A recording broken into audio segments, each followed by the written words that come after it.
DreamHack Open is brought to you by Corsair, Monster Energy, eSport Management, Windows 10, Omen by HP, and GGBet.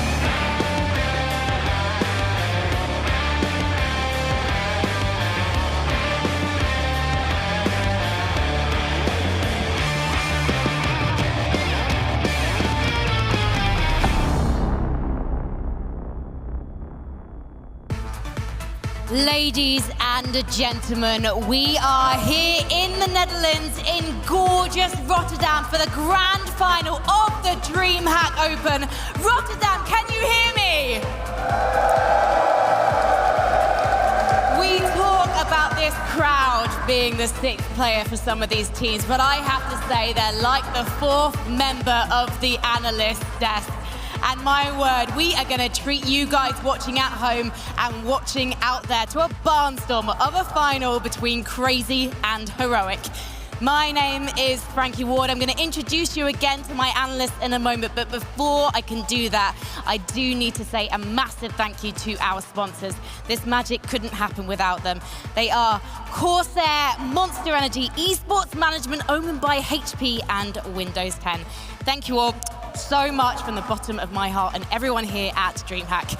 And now, I've got to make some heart signs for my analysts. Rotterdam, please give them a warm welcome. It is Potter and Blair.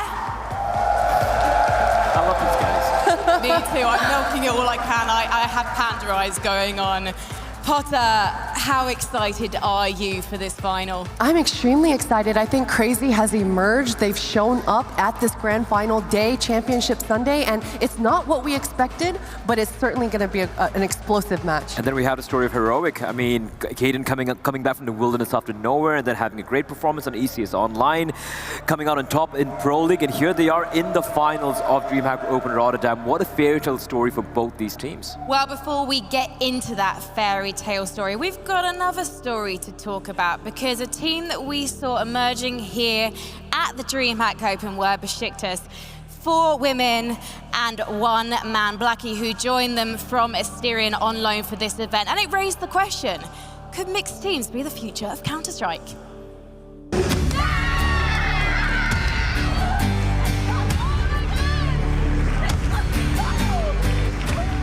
The qualifying process for DreamHack Showdown directly into this Open is something that no female competitor could have ever imagined. I think it's monumental.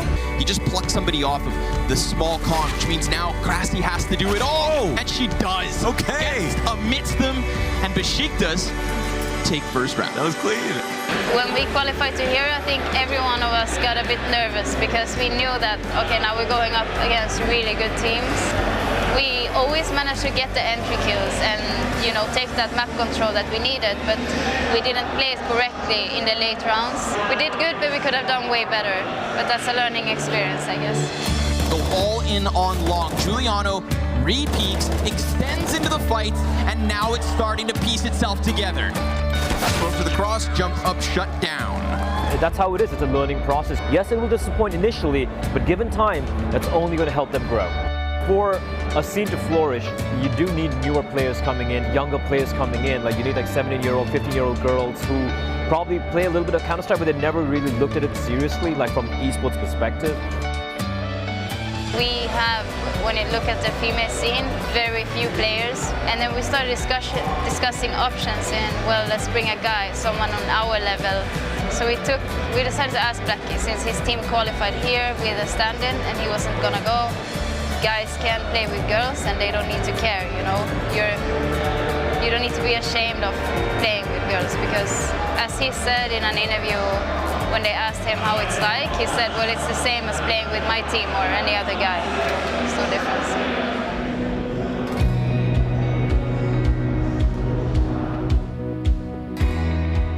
You know, I think the future is mixed teams. I think we're just right there, and I think events such as this just raises the bar. It changes the goals for a lot of these younger women coming into tournaments like this, and so now it's wide open. Like, who knows what the next girl that's going to be coming up is going to be like, you know? So it's pretty much an exciting time right now.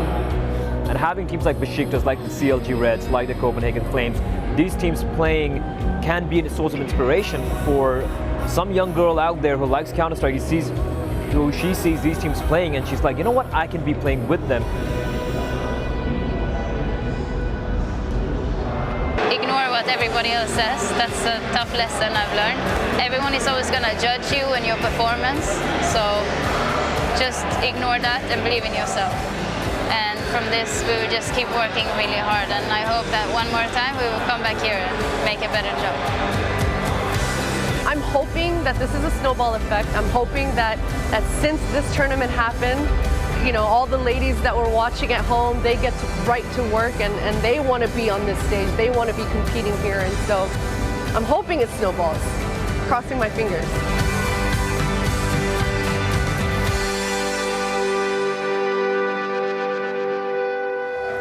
Well, Rotterdam is absolutely crossing their fingers too. You can hear them there cheering, in particular, I believe, for Petra, who is the Dutch member of Besiktas. They cheer for everything. I just love it. They do, but they cheer with good reason, because this is the best game in esports. It's quite simple. Yes, it is. Now, I think the mixed teams are the future as well, and I totally agree. And actually, over in Oceania recently, I believe that Greyhound, that's it, I'm so sorry, it was so recent. Greyhound just beat Order in a final of a league over there, and they had a player called White Girl Wasted. I absolutely love that name. I wish I thought of it myself. Standing in for Dick Stacey as well. So they were able to win with the mixed player, and I think it must be so nerve-wracking though, coming into a team like that and not having practice necessarily with them, not knowing the strats, and then having that pressure of going, okay, now the world is going to know who I am, and they're going to be judging me. Exactly, but I mean, it's all about those baby steps. It's getting out of your comfort zone. That's how you grow, that's how you progress, and that's how you get better. And I have to commend Besiktas for showing up here, although they weren't able to show us as much progress as we were hoping. I think it's a learning experience, and gathering all the losses that you have and learning from it, it's got to mean a lot to these ladies. Absolutely, and I mean, that's the thing, right? You got to, excuse me, you have to take away what you can, and at least the good thing is when you spoke to Juliana in all this interviews she gave, she was very clear. She was like, yeah, we messed up here, these are the small little things we can fix, and as long as you're aware of that, as long as you're cognizant of the fact that you messed up in these certain scenarios, you can always improve, and they're looking to obviously do better in the next event. And the interesting thing for me now is, do Besiktas pick up another female player as their secondary entry fragger, or do they actually widen their net and then they go, well, we're going to take a player, maybe they male or female, we're just going to pick the best person for our team? Just pick the best player you can find. Yeah, doesn't absolutely. matter who it is. I'm really excited to see what happens in the future, and I'm hoping maybe we'll get to see them at an open in future. But right now, we need to talk about the finale of this Open. It is the grand final, and it wouldn't be a grand final without Blair's 3 reasons why. Oh, I have to. Oh, yes, I have 3 reasons why.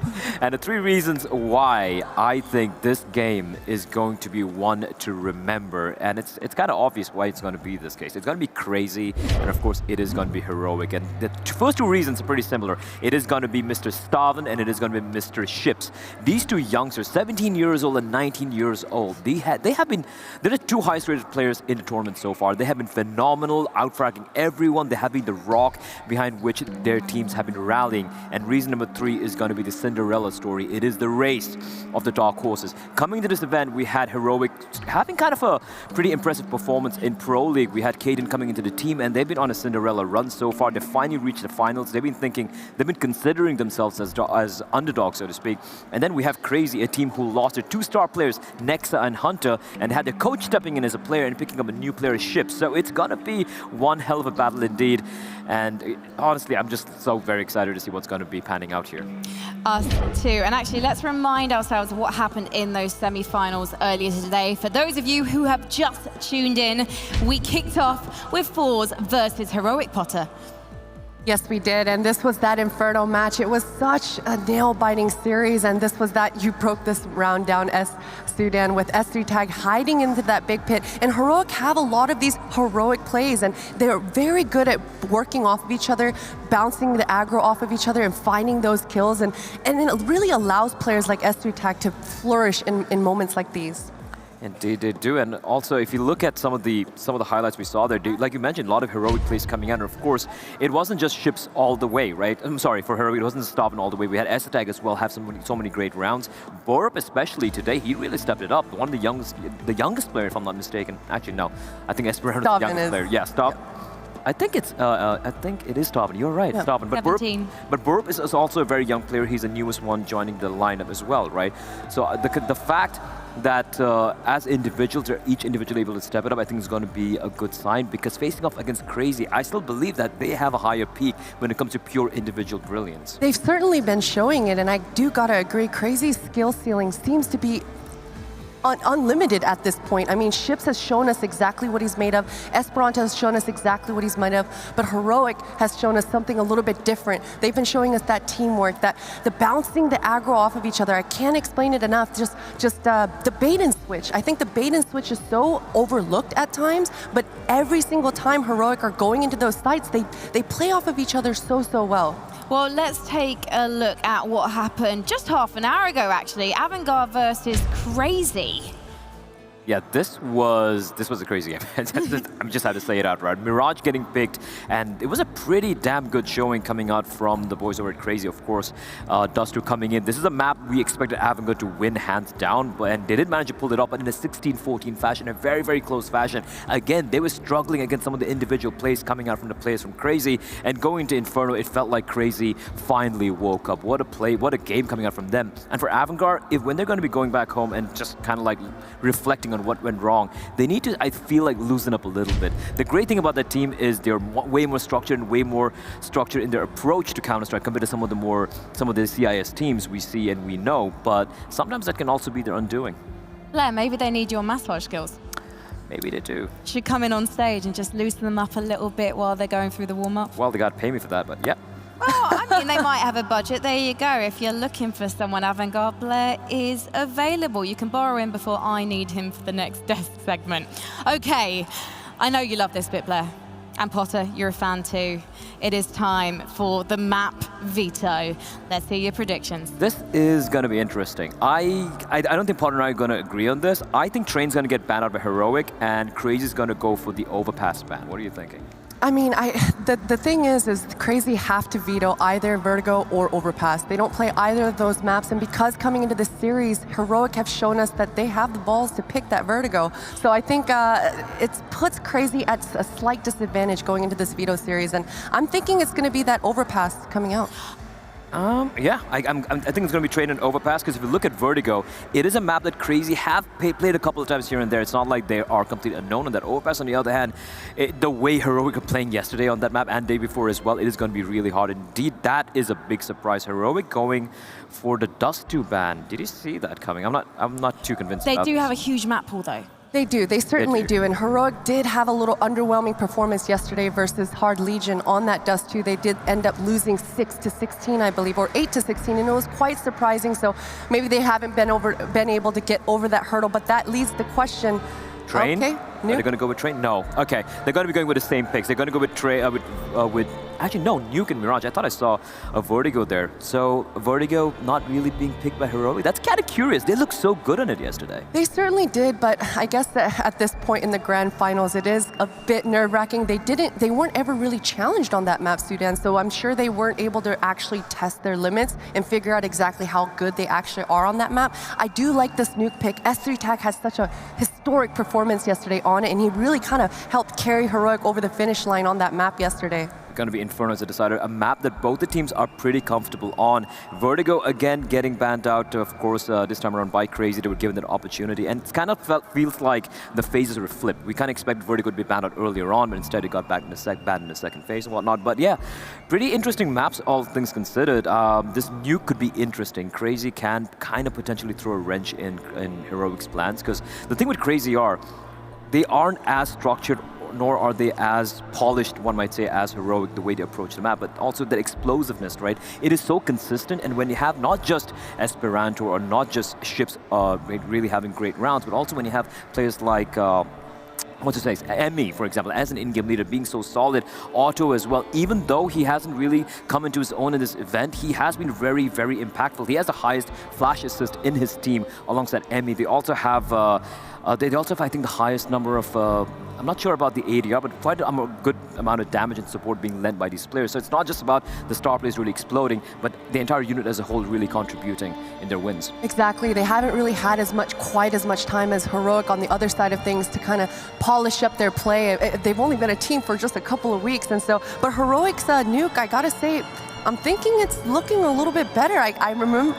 a clip keeps replaying in my mind with Stavin going through that vent, popping right back out, and just his game sense and intuition prevailing, and it's going to be an exciting match to watch. Well, listen, we're going to be talking even more about the teams one by one in a moment, but right now, Rotterdam, we need to welcome them on stage. Get up in the face of Thors, but so far they've just tipped over and face planted. Burrow. Only Dane to answer back, but he's going to get two. Looking for three, gets it done. Now the peak is going to come in. Whose reactions are better? Who's the process winner? It's going to be the up for Stavin. That was a very intense game, once again. No easy opponents here at DreamHack Rotterdam. Yeah, it took 3 maps, but we're in the final, and yeah, I'm very happy. Here come the nades, here comes the push, and here comes Jim with a match 7. It's 4 kills. Get off his lawn. It's a great achievement for us to make the final after being such a young team. We've got nothing to lose now here. We've proved the doubters wrong, and we've got a great chance of taking it all. Having such a emotional, such an energized crowd with me, it's insane. Every time we win a round, we get a kill. I can hear them out there. I can see it with my eyes. They're all smiling, they're cheering. Honestly, probably the best event I've ever tried playing at. Yeah, it's nice to be in a grand final, obviously. It's everyone's dream to make a grand final, and such a great audience here in Rotterdam. I've faced you Danish people before, 2 events with SB. We've won both times. I'm here to make it a 3rd. It's final. I hope you will be energized in the crowd. Come on.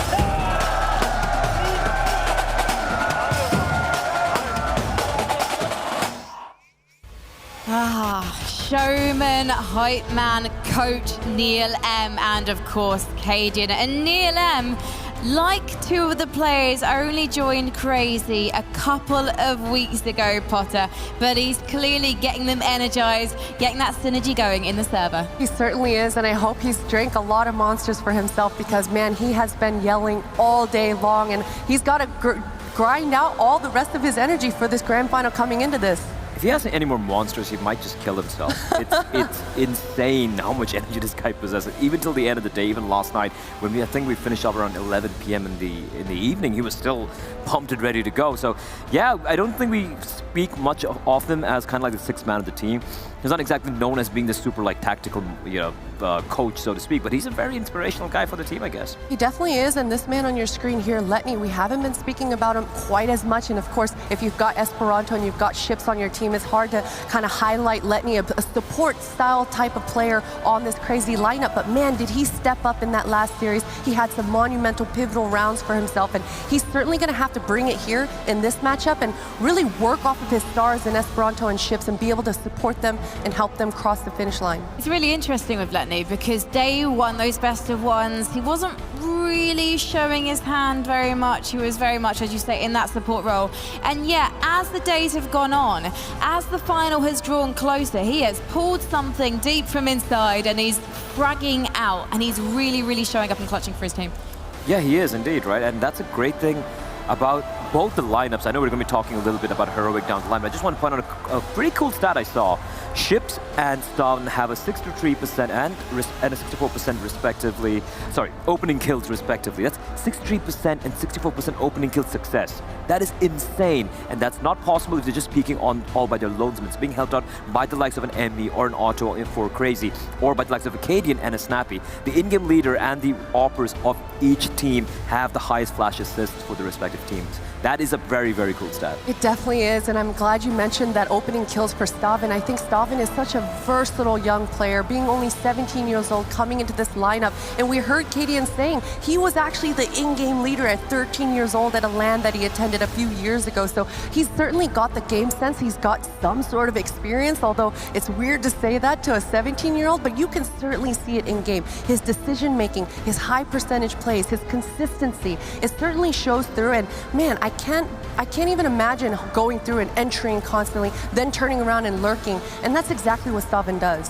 Now, one thing I do want to bring up, crazy, Emmy has been calling their online matches for well over a year, so although he's now recently rejoined them on the server, he is used to this role.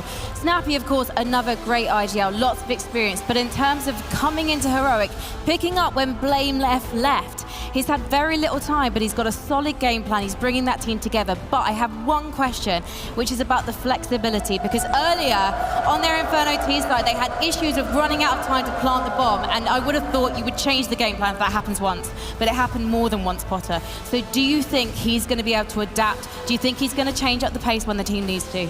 You know, I still certainly think that Heroic are going to approach it in the meticulous, very thorough manner, and specifically that map was Inferno, and Inferno, as we know, can be very challenging getting into those bomb sites with the amount of utility coming your way on that CT side, so it kind of makes sense. We tend to see those round timers going very low to the wire on that Inferno, but yeah, I mean, I like Heroic's approach. I think they change up the timings constantly, and it's very thorough. And I think it is the right approach, even though, yes, they might have lost a couple of rounds out because they ran out of time.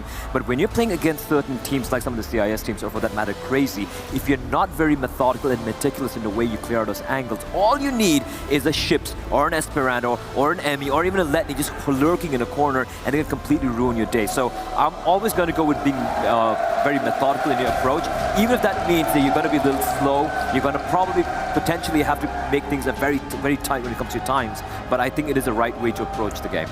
I'm really curious to know who Rotterdam is going with, because literally as Heroic just sat down, the football chants began. Cajun is rallying them, but I know that Neil on the other side is probably going to be cheering them on too. Unfortunately though, Neil and Cajun are not going head-to-head, are they, Potter? You picked two players.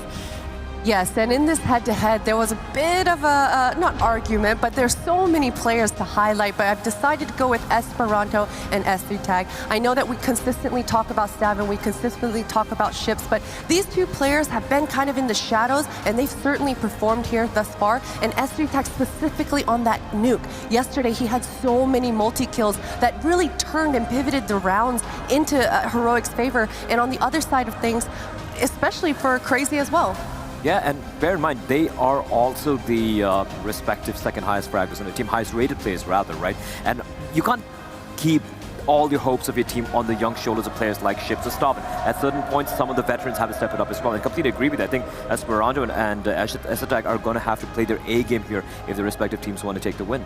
And I think it's very surprising and a nice surprise that Emmy was able to just construct this all together in such a short amount of time. We mentioned Ships being newer to the team, and also English isn't even his first language, and we know this is an international team, and he's coming in and he's been able to perform at such a high pressure situations, and it's spectacular to see. I mean, it is a new generation, right? Even if you can't speak English, we have all these FPL stars coming out and being found, and for both of us, at least, who have been around in the CS scene for such a long time, it's such a different change from how it was back in the day. So yeah, it's going to be a clash of you know, a team from you know, which are representing Danish Counter-Strike, and of course a mixed international team, the new breed, so to speak. All right, guys, it's that time. It's time for your predictions. Who is going to be lifting that trophy in just 2 or 3 maps time? Potter.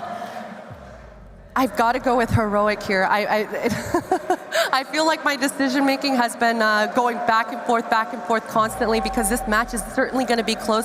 But Heroic's teamwork, I like the fact that Cadian has no fear. He goes in and he dies for his teammates just to make sure they get the W on the board. And I think that's going to pull through for Heroic here. This is so very 50-50, yeah. But I always like the way Heroic approach the game, while Crazy are fun to watch, right? So I'm going to be siding with the Danes this time around, Potter.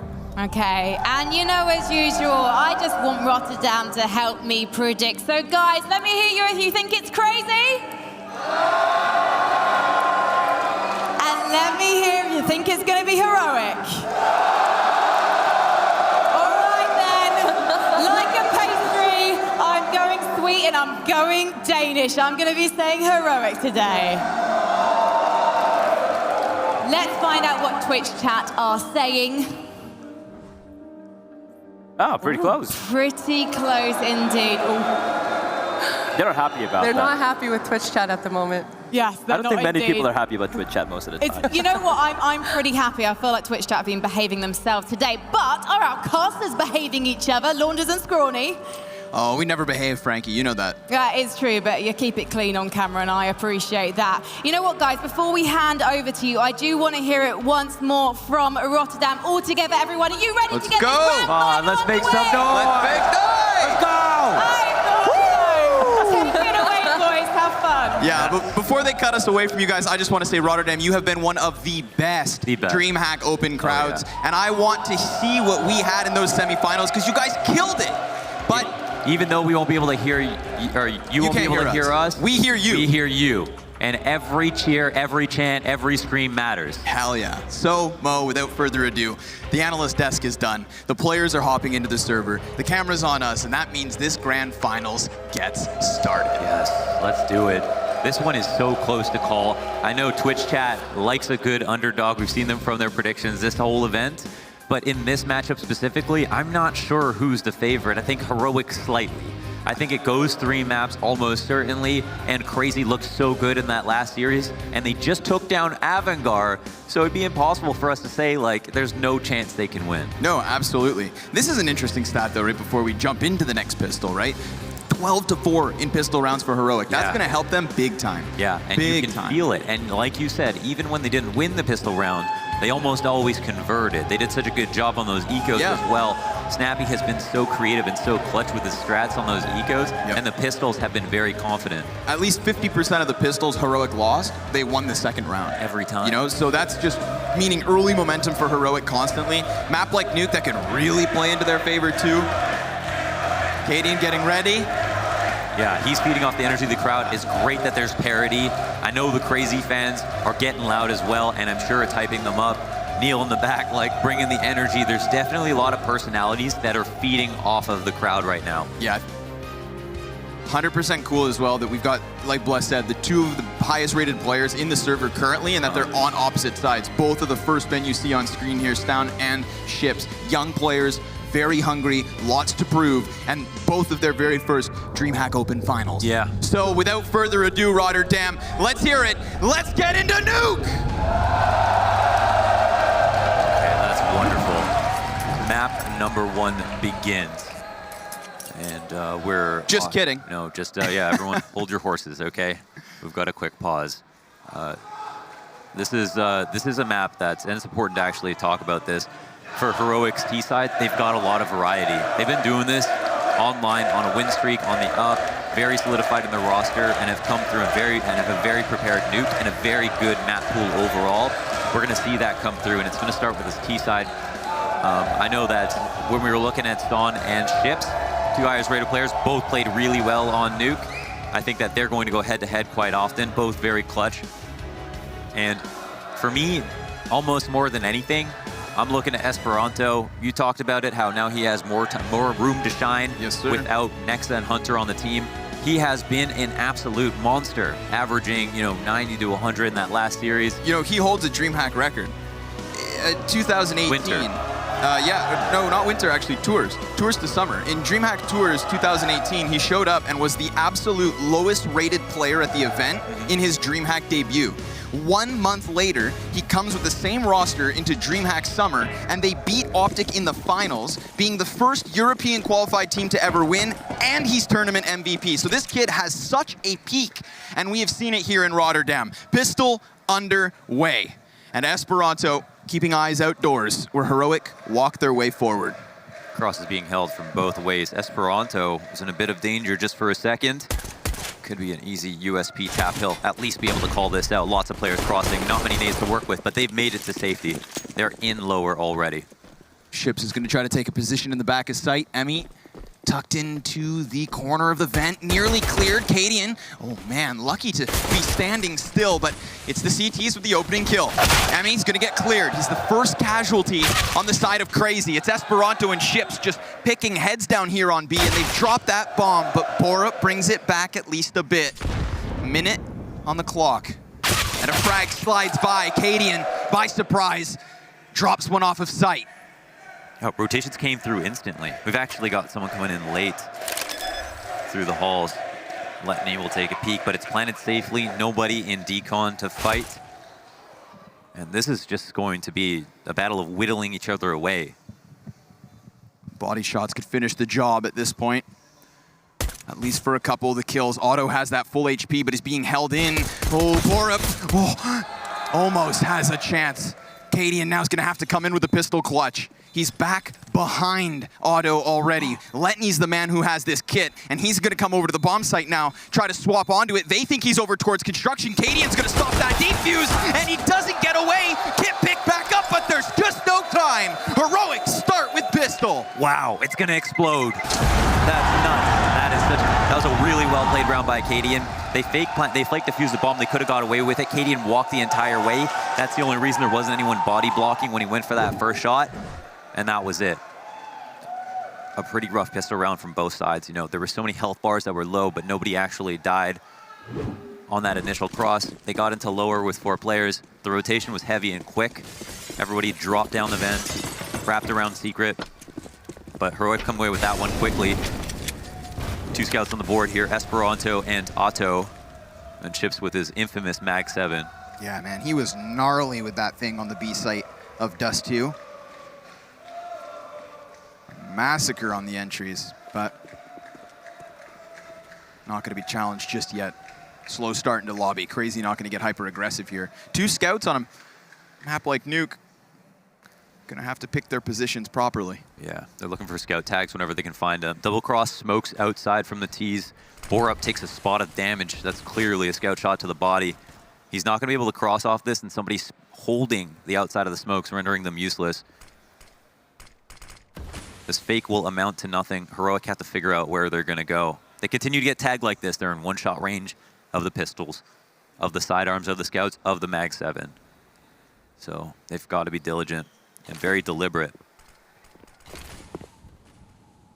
Smoke soon to fade towards ramp. Esperanto ready. Jumping targets do skim by, but they don't exit. They pump the brakes, double back. 30 seconds. Oh, wow. And a Molotov that's going to pop on top of vent. Right on top of the huts. Second one deep to clear deep vents too. This is gonna fluster the defense. Ships falls downwards. Now MECZ's gonna have to come up big, but no, Borup, he's the one that gets the entries. He gets this ball rolling, and Esatag combines. Nicely done. They puncture their way through that A setup. The scouts do not prevail. That was quite good from both sides. You know, I like that Heroic tried to do something that wasn't overly complicated. Throw the cross smokes outside, make it seem like they maybe go secret, but when that's spotted, they still have a plan to do another fake. They put some pressure on ramp, and then they wrap it back to outside. The whole time, Esatag on the roof, throwing the Molotov for the top of hut. It's like beautiful, it's simple, nobody's in danger the entire time. And yeah, we had 1 scout shot go off, but they made sure to limit the damage there.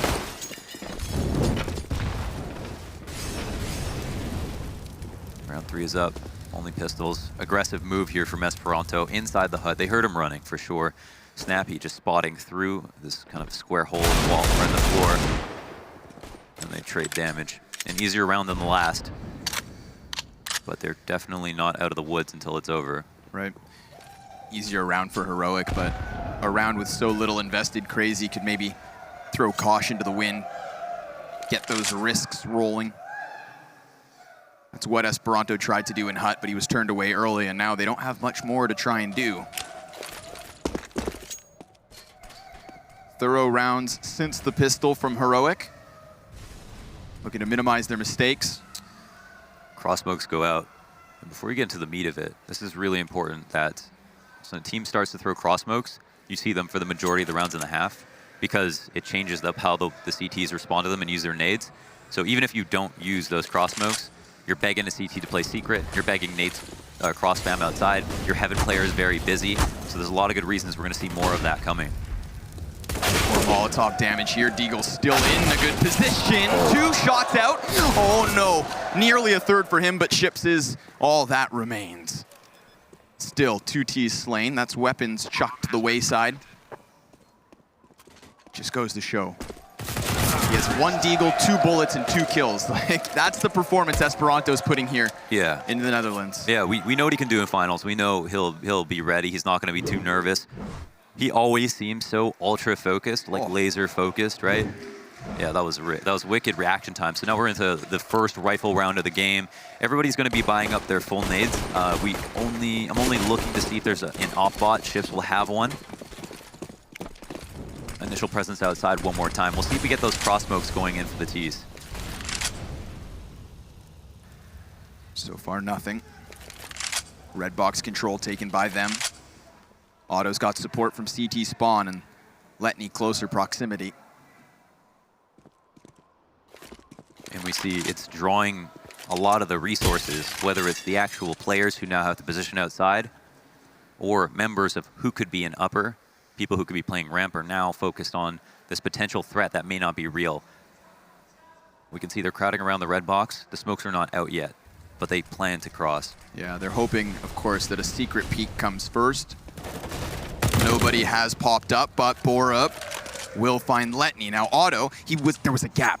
There was a gap in the defense for just a moment, and 3 players slipped by in that 2-second interval. So now Ships on the B site's gonna have to lock it on his own. Dropping bomb's a great start, but he can't re-peek for another kill. Otto's op still into the mix, however. And the volley flushes him forward. That puts him in a very exposed position. No surprise he dies, but Emmy, by surprise, swings doors open.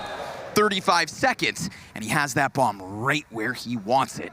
But they know where he is, and Cadian's patience pays off. That's huge. So that's a fake. They have the outside wrap, and I thought they were going to throw their cross smokes along with throwing some presence inside. Instead, they decided to do it dry because these last 2 rounds they threw the smokes to cross. So they're like, oh, maybe the CTs are not going to pay attention to this. They know we normally throw smokes, so this makes it even more complicated for the CTs to try to gamble and guess about outside. I mean, imagine if you're on the CT side right now, whether there's smokes or no smokes, you're scared of a cross. We're back on another pistol. Round 5, Heroic are off to a flying start.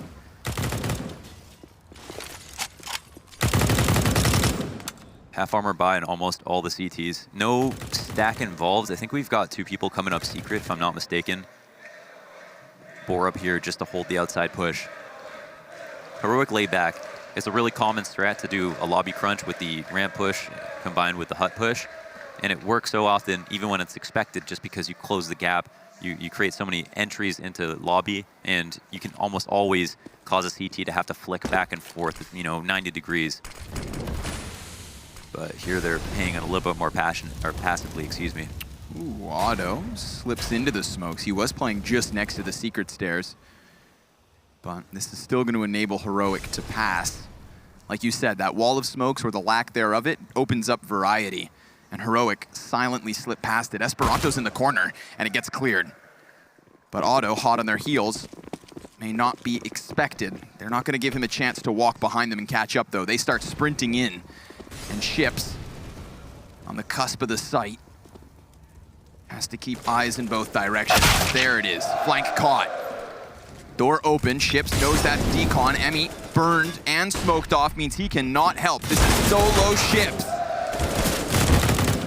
And this is a very successful anti-eco. CR4ZY forfeiting a 5th round, and Heroic flawless from the start so far. Yeah, doing amazing. Yeah, Letney at least gets a kill, but here's a round where they get down lower really quickly. Once they cross privately outside past the smokes with no noise, then they start running because they realize like this can be called out at some point, so they just don't waste any time after that. And then there's still ramp that's open, and we saw Otto cause a problem with his op on the previous round. In fact, if Otto had hit that second shot, they might have been able to take the round, and that's because of the fact that sometimes when you take lower, you do it through ramp, just so that the CT ramp player can't be the threat to you when you're trying to open control door, control window. So we'll see if that poses a threat in the future. That's an out for CR4ZY, I feel like. If I'm Otto, I'm telling my team, I almost have that. I know they give me openings. I got 1 kill, I almost got 2. And maybe they can double down on ramp for that reason, or just make sure to try to op it more than anything else. If I'm CR4ZY, I'm not focusing on trying to kill them crossing when they don't smoke it. Instead, I'm trying to focus on making sure I get info when they throw smokes, and then not getting caught off guard, because on every other round, there's not going to be smokes, and you can't focus too much attention outside when there may or may not be a push, right? Even last round, just being an eco, of course, from CR4ZY, we already started to see that attention and the information gathering going on towards secret stairs. You had Otto within the smoke, at the top of it, Esperanto tucked into the corner. So CR4ZY have already started to set their eyes on what has been Heroic's preferred portion of the map. But we bring it back into the guns. Opt for Otto, rifles aplenty, grenades in abundance. How about a change of pace? This is really early utility. Instant cross smokes. They've actually got a rifler outside too to catch the cross, but Snappy's using this as a big distraction, jumping over top of Mini. Hasn't dropped in quite yet. Borup's here dragging attention for him, and Letney is definitely in danger and doesn't realize it. Yeah, big time. He could get swooped on from above. And Otto, fire at his feet, has to fall back slightly. He's down to 30 health, and he hasn't gotten a shot off. Letney is the first casualty. Snappy's able to find him, uses that roof advantage to get around the corner, isolating players, keeping ships off of the assistants, and now Estetag roosts above.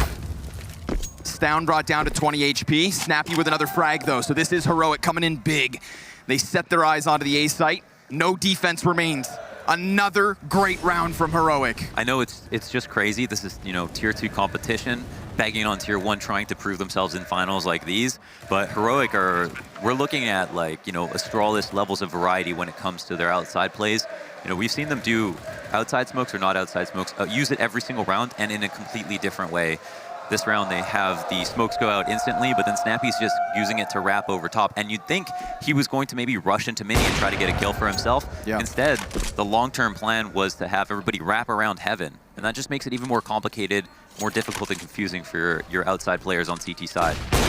So the two ops that were bought up now try to remain standing into the next round perhaps, but Otto also cleared. Borup dishing out like $10,000 worth of damage there in the end. So Heroic clear the board. Yeah, it's important to bring that up. You know, there's just, you know, when a player dies, there's no like special animation. You don't really see the value of that player beyond them just leaving the round. But ultimately, if they have if they're holding, you know, $6,000 in weaponry, that's enormous for the future of their economy. That should always be pointed out. So now we have the half buy, half armor on most players, a pistol and a couple of nades.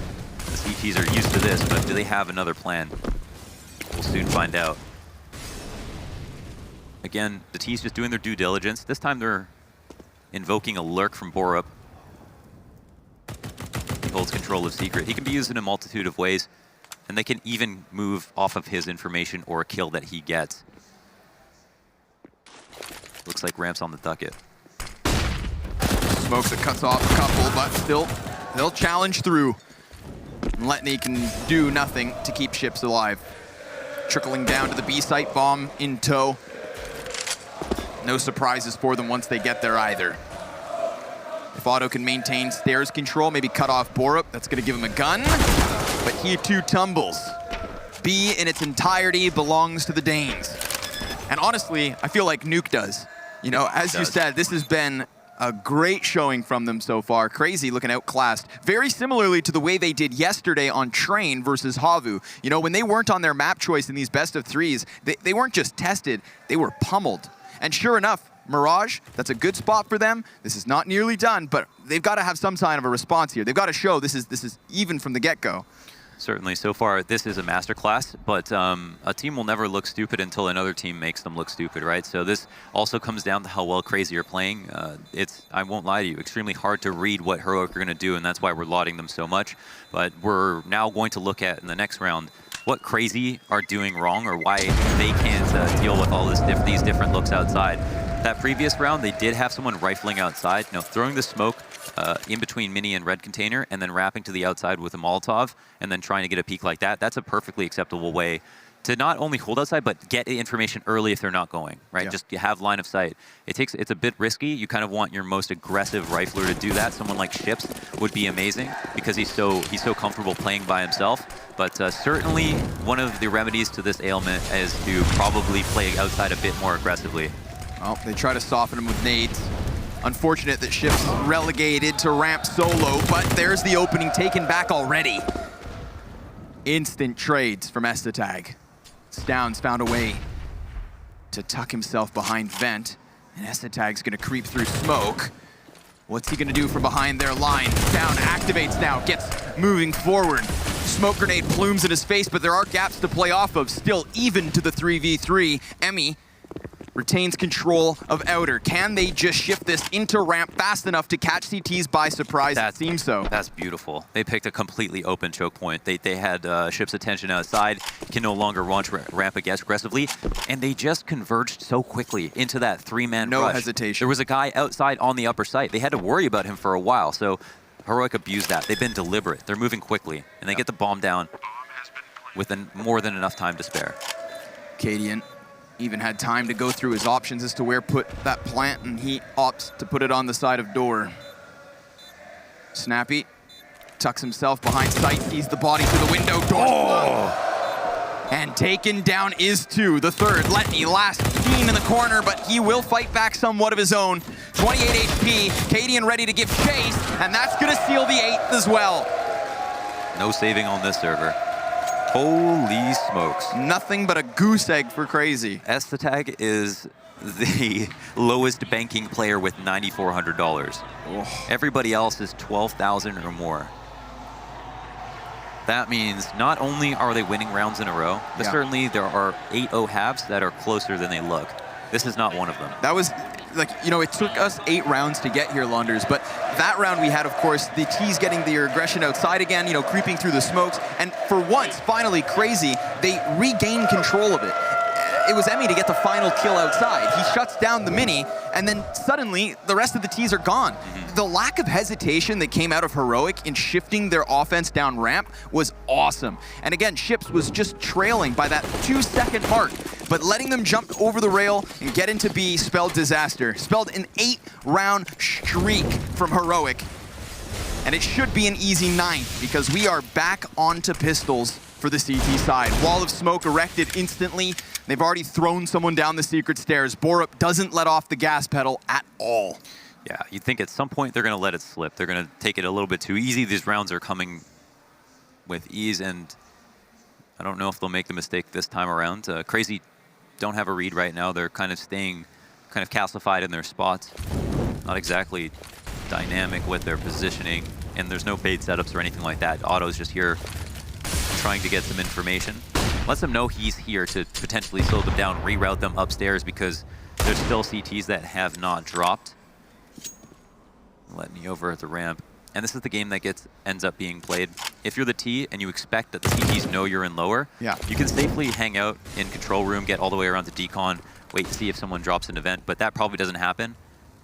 And here they actually use that to clear out lower, come back upstairs, and are now thinking about upper. But the interesting part is that we didn't have the rotates come out right away. But suddenly, there's 3 CTs in lower and 2 upstairs, and this is the correct site to take. It's lobby control. Being filtered back through Hut, perhaps. Oh, wow. Yeah, and those 2 upper players are not even on the site. Nope. So this means the Heaven walkout's made easy, and just like a CT would at the start of the round, he's going to keep them contained inside of lobby. Bomb down from Snappy. After plants tucked behind vent. A lot of bodies from CR4ZY starting to get out from squeaky door, but as quickly as they attempt it, they are shut down. Finally, something of a kill here for CR4ZY, but so be it. Incredibly late in the round. Bomb almost halfway gone at this point. This has to be incredibly frustrating. You're picking the wrong site almost every time. You're not even, it's not come down to mechanical skill almost any moment. When we're watching these games, it's basically the strategical depth that's creating the difference between one team and the other, which is exactly what you want to see when you watch Counter-Strike. You know, if you're Heroic, you've got a performance to be proud of so far. Everything is going well, and it's probably all to Snappy's plan. It's so nice to see him on a team that's working just how he'd like to. Yeah. Because again, I'll reiterate this, you know, Snappy's always been a very strict IGL, and for a while he was off the radar. I mean, when he was playing with Valda, playing with Glaive, you know, that was a roster that was supposed to get somewhere. Glaive ends up on Astralis, Valda leaves for North, and Snappy looks like he's just going to get left in the dust. Here, it seems like he's found enough talent to really execute his plan and also get results with it too. This is aggressive. Esperanto already inside of the lobby. Snappy and CR4ZY contain it. Wow. I mean, CR4ZY, I understand. Frustrations must be boiling over at this point. They try to take a round into their own hands. They dictate the pace, and still they come out on the back foot. But there is low health for 2 players still, and Ships finds a bit of space, activates from ramp.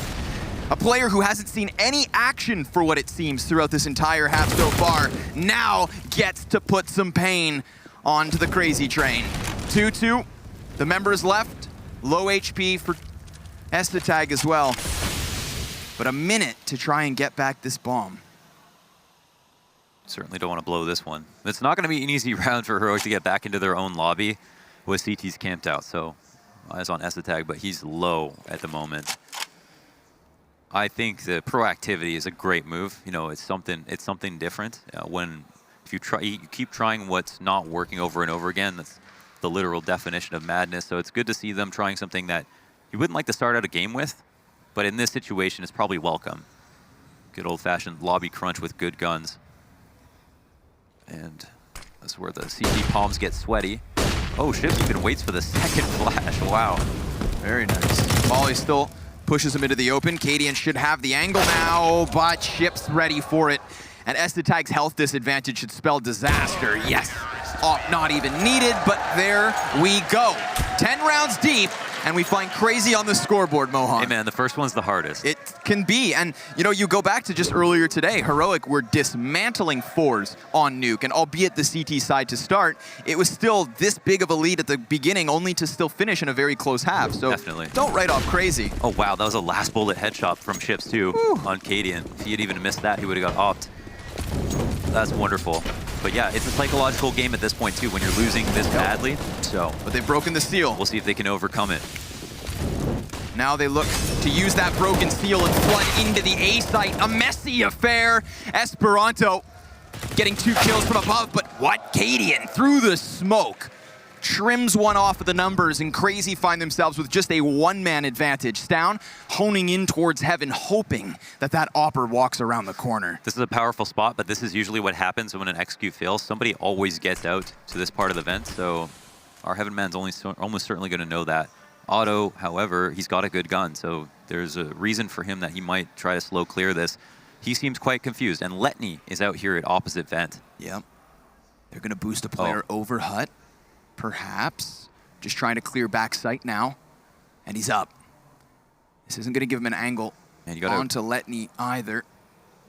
But maybe offsetting Letney's crosshair could just, you know, turn this. Because obviously Letney has an advantage. Element of surprise.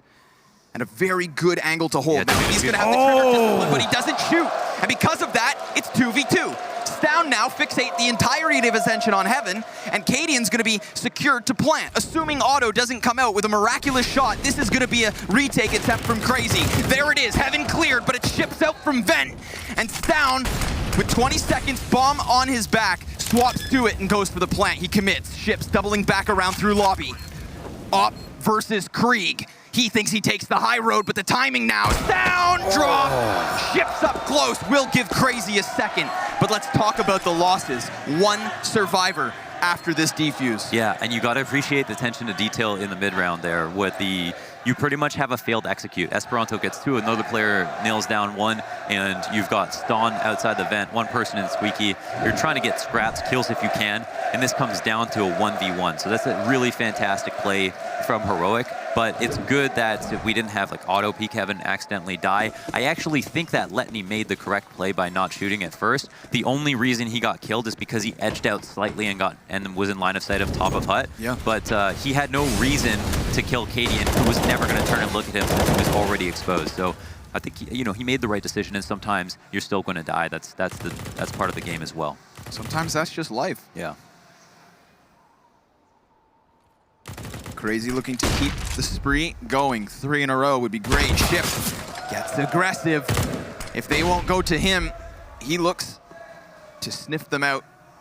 And he finds himself splattered on the back wall.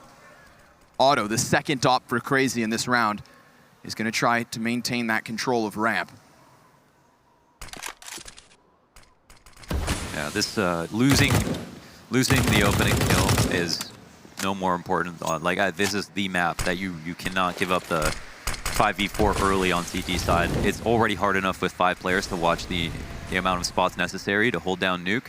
But now we're going to have a heads-up play from Esperanto. He catches 1, sees nothing else outside. Yep. Lurk is down, and the ramp presence has been given up as well. Otto gets out safely. Puts the Molotov on the floor, jumps back into the control, and Cadian catching a flanker is huge. Now, Crazy were so ready to head down into the B site, but they've been circumvented through Heaven. Esperanto started this outside, and he's going to need way more, but Snappy gets the best of the peak and a double kill, too. The ramp to Heaven play completely catches Crazy off guard. Yeah, Otto dips into lower, says they're coming ramp, they're rushing me. He's thinking they're right behind me every step of the way. He doesn't even wait at lower for a fight. He just jumps right into control room, so he's so convinced. So certainly he abused the communication. Yeah. And, or sorry, they abused Otto's communication. Otto calls for help. And that just opens up heaven. That was wonderful. And of course, Cadian getting that lobby push as well, the flank that was supposed to hit ramp room. That just, I feel like, adds a sheer level of confidence to Heroic to rapidly split A. Yeah, then you know you've got another... Snappy doesn't have to be wary of climbing up that ladder, so he is ready to finish this round with another 2K. He can trade out Esperanto. And just like that, Heroic back on the board, 10-2. Also, they take ships out early. Oh my God. More of that. That was wicked, man. That's like one of those skills that you really want to learn. You know isn't going to get you anything, but is still extremely valuable. Man, that set the bar bar really high. Way to steal the show, right? That was sick. Yeah. Okay, but okay. See, there's the other part that's really smart. They killed ships early. Sure. And the last round, Otto was the one, your turnpike rotator that ends up in heaven. So if Otto was the turnpike rotator that ends up in heaven. So you know Otto is lower, can never rotate to heaven, and Chips is already dead. It's almost black and white, probably in Snappy's mind. Ooh. Otto trying to push in through Squeaky. Crazy. You know, it's the aggression that got them on the board to begin with, and they've tried to use that since. Not going to work out here in the 13th round. Already, Heroic down into the lower bomb site. There is non-existent defense down there. Ships has fallen slightly up the ramp, and, well, it's down. He's just going to creep and crawl and wait. It's just that one opper that they'd hoped to keep into the next one, but, oh, he's going to go towards ramp and get away. Or not. This is valuable. This is the only real duel that matters, and it's removed from his cold, clammy hands. The op not brought to round 14.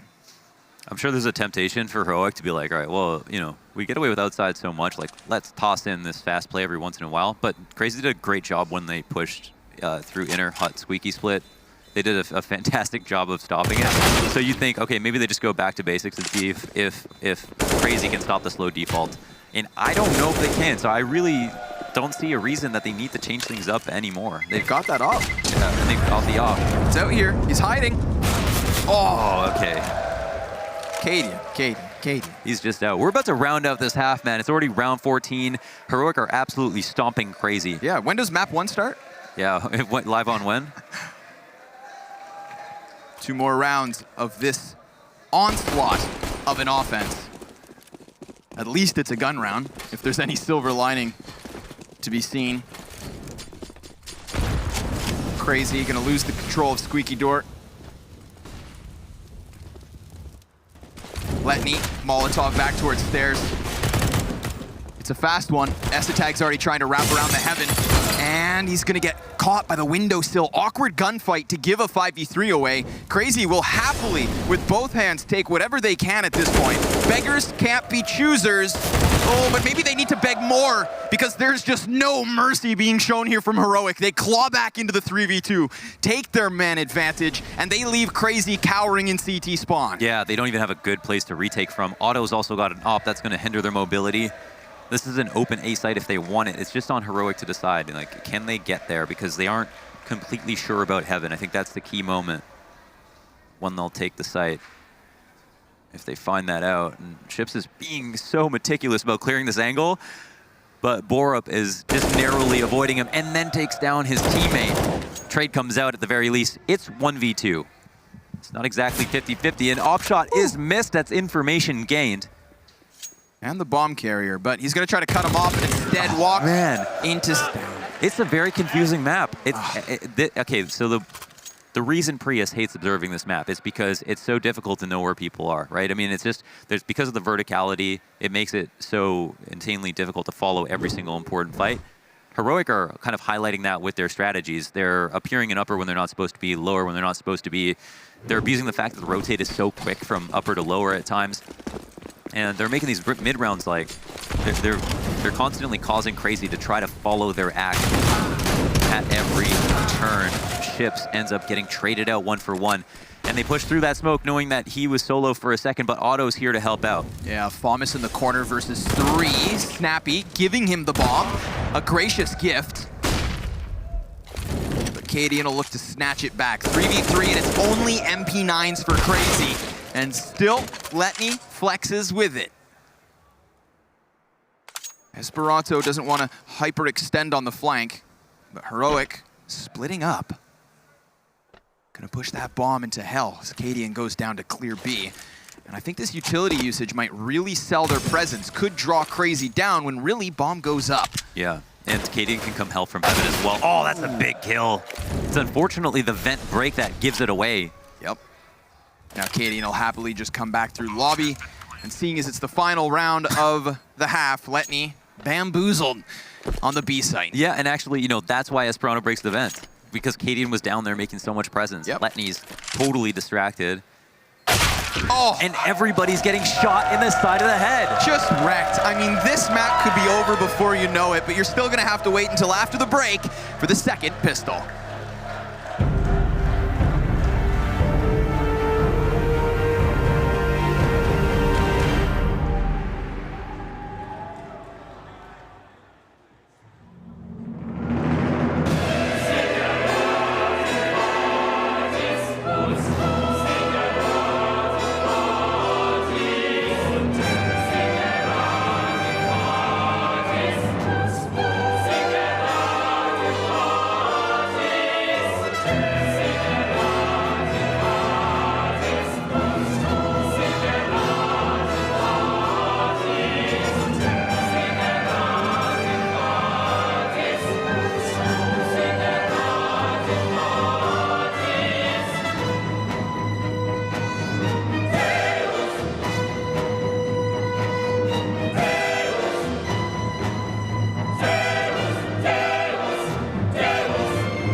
An absolute stomp from the Danes in the opening 15 rounds of Nuke. It's only the first map, and it's not the first time that Crazy have had to hold on with some resilience. There is more of a series at hand. The finals is not defined by Nuke, but they've got to get through this first, and it may be over quick. That's true, yeah. Some of these rounds may be just for dignity.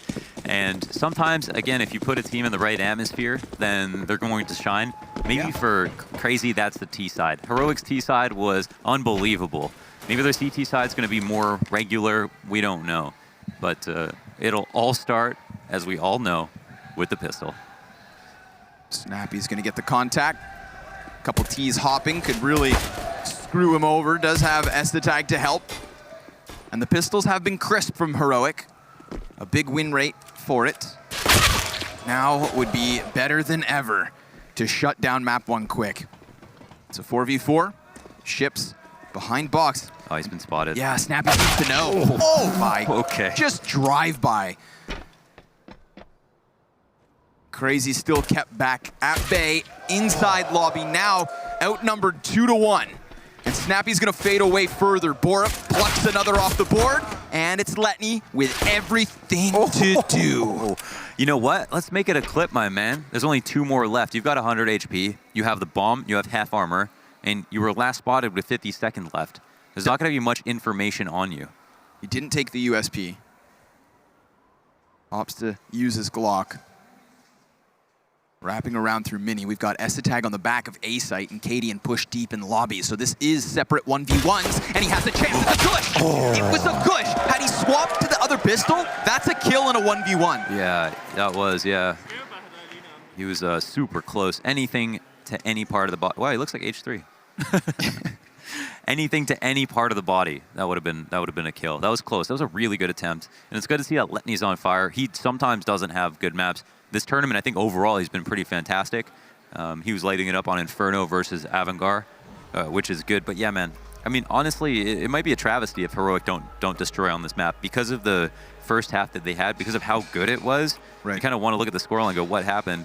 And then for someone to be like, well, have a seat, let me tell you, because that was such a fantastic T side. So, and more so, they're somehow finding a way to be consistent on pistol rounds in a world where nobody can seem to do that. True enough. Yeah, that was something we kind of thought we had said goodbye to in CS. And not just winning pistols either, but they themselves are good at upsetting after losing pistols, and even better at converting their pistols for the full early advantage. You know, something else that seems harder than ever. But let's go. Not many rounds may remain. A big buy, of course, from CR4ZY. Gonna try to get in with what they can. And already, 2 opening frags. Rapid hit into the A site. Another double set of bodies from Heroic in Heaven. Oh, wow. They dump out of Heaven so quickly. I wonder why. They know that not many nades are going to come their way. I mean, that would be unrealistic. Save? They're done. Oh, they actually gave it up. Cut the losses. Let them have it. They know, I mean, they know maybe a couple are hurt, but I guess, yeah. They've still got a good gun to save. Like, the AUG is just, you know, the de facto weapon for the CT sides. So they figure, okay, well, let's guarantee that stays in our hands. They've given up a UMP and a auto shotgun. So all that CR4ZY get out of this is a lead and a bomb plant. Or not a lead, a round and a bomb plant. Yeah. The lead's still a little out of reach. Just slightly, yeah, just slightly, but not by much, obviously. Oh, man. Leads the way. And this is great. These kills, yeah. Making some money, taking back what was offered over. A ton of money, right? 1,200 bucks right there. Oh. Whoa. He just got dinked through his feet. Interesting. So there we go. 14-3. I like that from Heroic. You saw how quickly they just gave up the round? Yeah, I don't know. I mean, investing behind this only costs you a couple $1,000. So, right. Yeah, you're going to get nade sets. You're protecting an AUG. Let's see. They add an XM1014 back into the mix. Yeah, I think, you know, one more nade set or whatever. Just drop a pistol for Borup and then put him in a 1-kill position. Yeah. Have that auto shotgun in the hut one more time, on top of hut, something like that. Cadian can spot outside. Esatag can play in Heaven, and Snappy can play flex. Yep. But it is still 4 rifles for CR4ZY outside, so I'm curious to see if we get into that outer play that we saw from Heroic right from round 1. You know, they set the precedent in that wall of smokes and the variation on the outer plays from the very, very start of the match. Yeah, you know, that's actually, I would maybe think about having the auto go down to drop lower quickly, because you're not going to play outside as heavily this round. So secret, perhaps. Yeah. We shall see. Stound's gonna roost above hut. How guarded are they upstairs? They have 2, 3 eyes. Yeah, they've got Heaven as well. CR4ZY sit and wait patiently. They haven't made presence outside just yet. They're holding for those pushes. And again, this is part of the game on Nuke. Like, no reason to rush the beginning. You hold lobby, make sure there's no crunch, then you move on with the plan, especially on these anti-ecos. Cross smokes are out. Deep Molotov. The walk across will now begin. They're actually taking a left turn around the smoke, wrapping in close by Mini. Could be a dangerous situation for Imi. He's closing the distance for himself. Esatag takes him out. Esperanto trades. But who does that favor? Seeing as the AUG's gone. He hit that. Very nice, and even gets away. Finding himself back into the cover. Snappy can trade another one back. Now Sound Shotgun's gonna have to come up big, and so far so good. Ships spotted, and that shotgun's deadly close. So there you go, 15 for Heroic. Right back. They kept those 2 guns from the previous round. The AUG and Scout good for at least a kill apiece, and what they reinvested into was enough to get them over the line, or at least to get their feet on it. Yeah. One more step here from Heroic with 12 rounds to play. you'd think it would be impossible for them not to win this. For sure, yeah. What more can you say about that one? That was a really nice kind of even contribution from everyone on the team. Kaden even got that crazy scout shot outside, so when it rains, it pours. And Crazy are the ones without the umbrella. Soaking like, at the bus stop. Just like Skepta said, when I make it rain, people have red umbrellas. Snappy. Let loose. No shortage of players to shoot at, but that one AK, the one AK on Emmy, he is the player who gets to use it. 4 kills, 16 deaths, but one of those 4 very crucial to getting the entries rolling down here on B. However, numbers culled immediately upon arrival. 4 versus 3. Bomb plant could be attempted, but they'll wait. And if they just buy enough time, there is a world where Heroic, seeing as they haven't gathered more information, may give it up. But here comes Stown, pushing into the site through and underneath. That caught them by surprise, and the door closed at the perfect time. This is whack. Can they bring it back?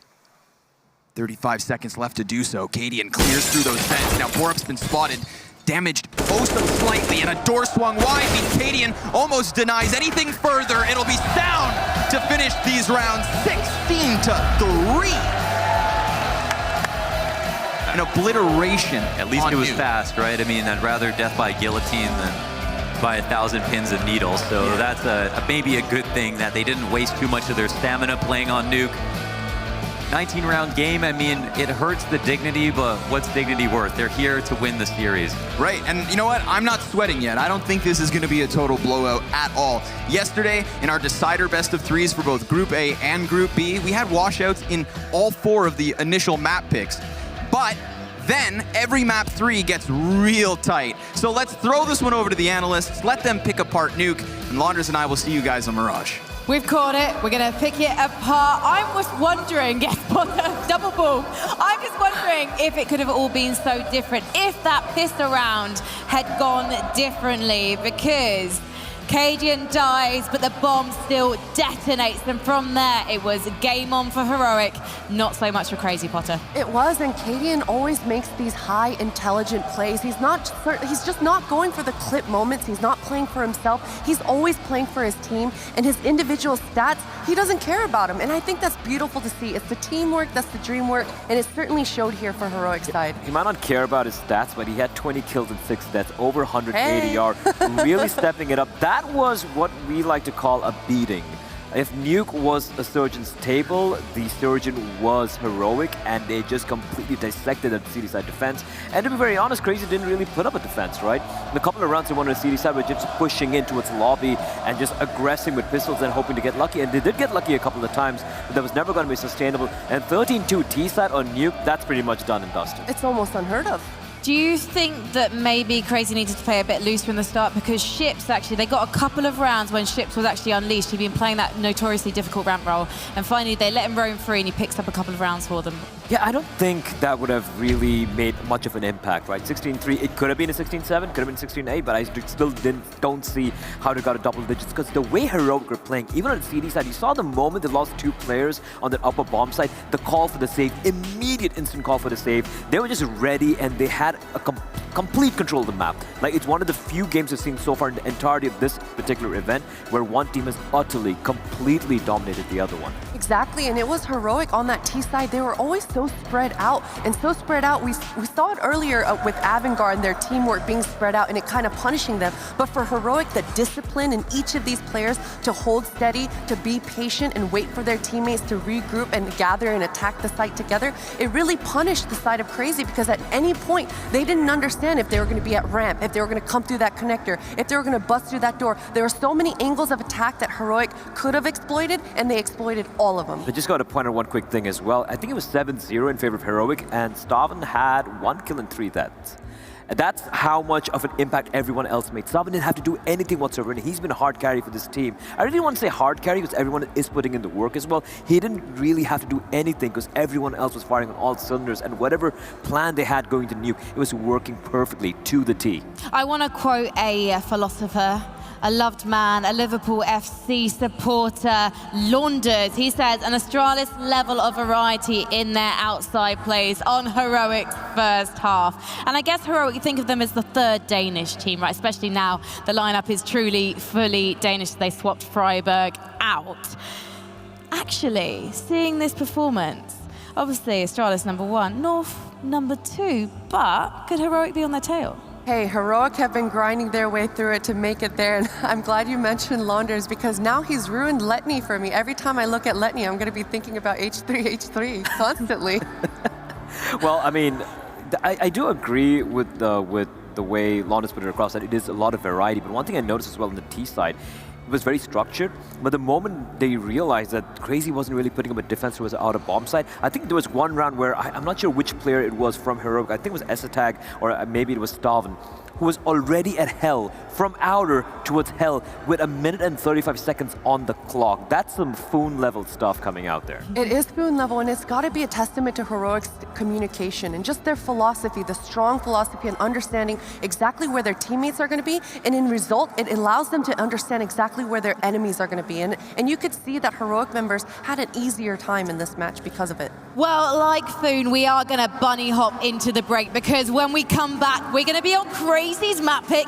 It's going to be Mirage.